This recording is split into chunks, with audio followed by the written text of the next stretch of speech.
Good evening and welcome to another episode of Maths in an Empty Classroom with me, Mr. Southern. This evening we're looking at solving exponential equations.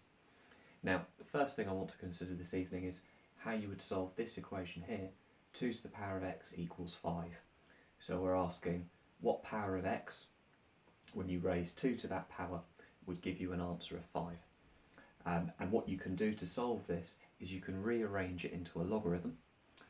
And what that would look like is log base 2 of 5 equals x. The way I always talk to my students about rearranging powers, exponentials, indices into logarithms is I talk about base, power, answer becoming base, power, answer. So the log tells you the power.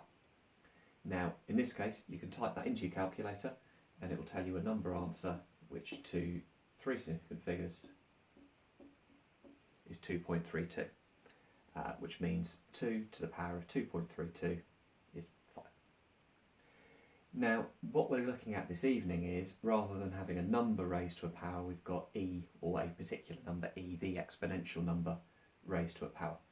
We can approach it initially in the same way.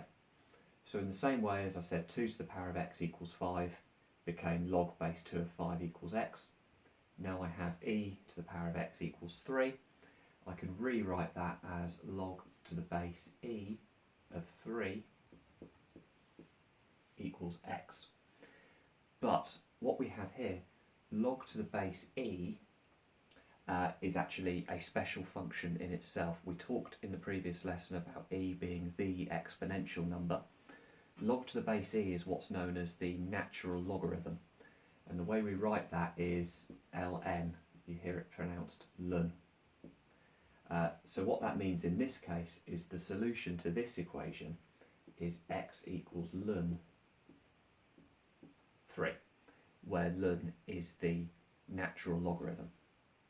Now what that means, if I take you back to here, if I now write x as ln of 3, because e and ln are inverse operations of each other, e and ln in this case would cancel out and you would end up with 3 equals 3, which should reassure you. So that's what's happening here. And I could work this out as a numerical value using my calculator, but you don't have to. This is what's known as the exact answer, ln 3, in the same way as you might use a surd as an exact value. So I've just got 3 equations to solve to show how this process would work. First one, very similar to the example I've just done here, e to the x equals 7. Now what I want you to think about doing is that you are applying ln to both sides of the equation as the inverse operation of e. So think of it as being ln of e to the x equals ln of 7.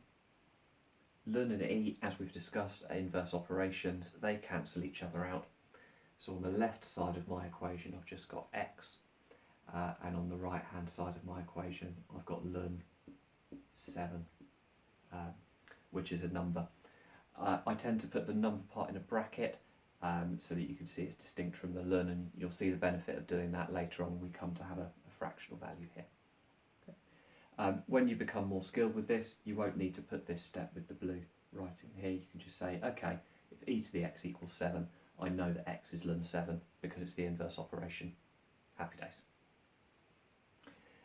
Example 2, extra layer of complexity here. What you've got to make sure is that you have e on its own. You have isolated e before you ln.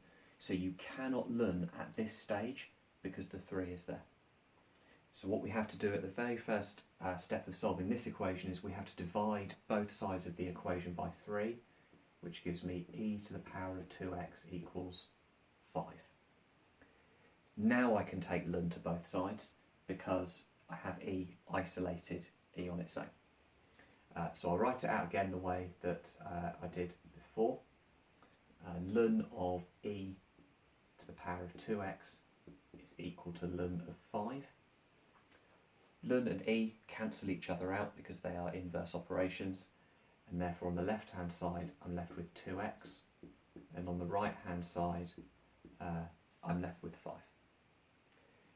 Finally, to arrive at an exact value for x, I need to divide by 2. There's two ways of writing this. Some people would write this as ln of 5 all over 2. My preference is to write a half ln 5, because in my opinion that is more obvious that it's the ln 5 that's being divided by 2, not just the number 5. So the solution to this equation here is x equals a half ln 5. Moving on to example 3. Again, I need to isolate this e before I can apply ln, so I need to think about how I would solve this equation. First step is to multiply by 5, which is going to give me 4e to the power of 3x plus 1 equals 15. Subtract the 1 is going to give me 4e to the 3x equals 14. Dividing by 4, I'm going to leave it as a fraction and simplify it to 7 over 2.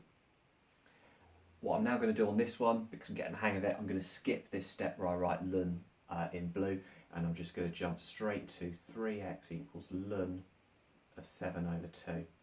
And hopefully what you will see here is the logic of putting the number in the bracket, because I can see that that is ln of the number 7 over 2, and not get confused and think, is it ln 7 and then the whole thing's over 2? Putting the bracket makes it very, very clear that 7 over 2 is the number part, and we're learning that number. Finally, dividing by 3, just like I did here, I'm not going to put the whole thing over 3 because that looks messy and confusing. I'm going to write 1/3 at the start and give my exact answer as a natural logarithm ln x equals 1/3 ln of 7 over 2. Okay. In part 2, I'll look at a couple of slightly more complex examples where we have to leave the answer in terms of a specific logarithm. I'll see you then.